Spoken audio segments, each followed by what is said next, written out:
तपम्यहमहं वर्षं निगृह्णाम्युत्सृजामि च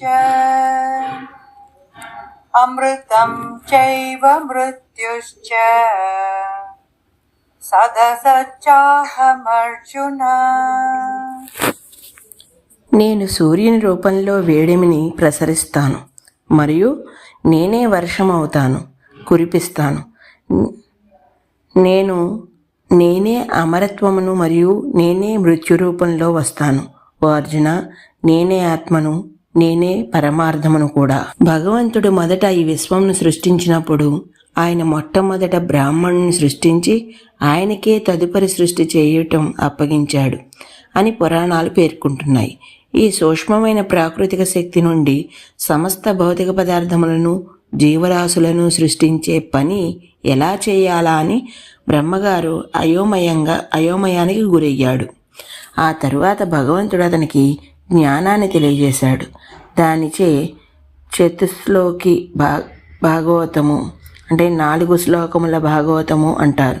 దీని ఆధారంగా బ్రహ్మగారు సృష్టి కార్యమును ప్రారంభించాడు. దాని యొక్క మొదటి శ్లోకం స్పష్టంగా ఇలా పేర్కొంటున్నది. శ్రీకృష్ణుడు బ్రహ్మగారికి ఇలా చెప్తాడు: ఉన్నదంతా నేనే, సృష్టికి ముందు నేనొక్కడిని మాత్రమే ఉన్నాను. ఇక ఇప్పుడు సృష్టి ప్రారంభమైనది కాబట్టి బాహ్యంగా వ్యక్తమైన ఈ జగత్తంతా నా స్వరూపమే. ఇదంతా లయమైపోయిన తర్వాత నేను మాత్రమే ఉంటాను. నేను కానిది వేరేమీ లేదు. త్రైవిద్యా మాం సోమపాపూత పాపాః యజ్ఞైరిష్ట్వా స్వర్గతిం ప్రార్థయంతే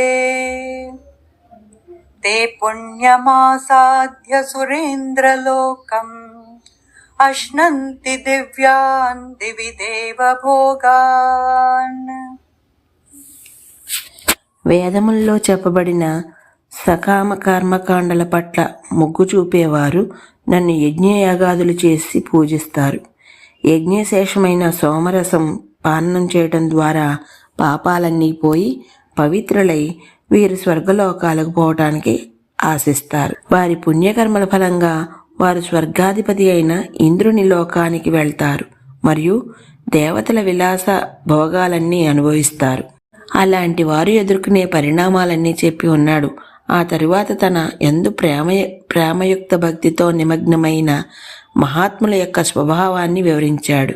ఇక ఇప్పుడు ఈ శ్లోకంలో మరియు తదుపరి శ్లోకంలో తన భక్తులు కానివారు కానీ నాస్తికులు కూడా కానివారు గురించి చెప్తున్నాడు. వారు వేదాలలోని కర్మకాండలను చేస్తూ ఉంటారు. ఈ వైదిక కర్మకాండల్ని త్రైవిద్య అని అంటారు. ఈరోజుకి ఇక్కడితో ఆపుతున్నాను. మిగతాది రేపు చెప్తాను. అంతవరకు ధన్యవాదాలు.